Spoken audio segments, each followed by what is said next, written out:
మీరు ఎప్పుడైనా పసిపిల్లాన్ని చూసారా? ఆ పసితనం నుంచి అతని జీవితం ఆరంభమవుతుంది.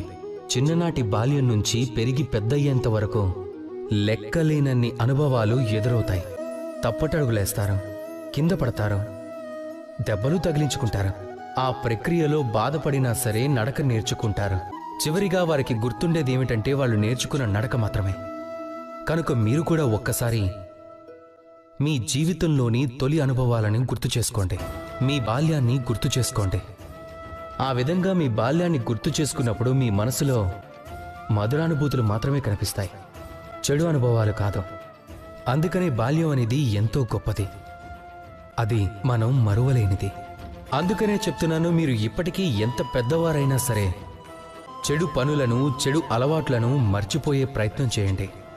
ఒక్కసారి గనక చెడుని మర్చిపోవటం ఎలా ఉంటుందో తెలుసుకోగలిగితే గుర్తుంచుకోండి, రాబోయే జీవితంలో మీకు ఎన్ని కష్టమైన సందర్భాలొచ్చినా వాటిని ధైర్యంగా ఎదిరించగలుగుతారు.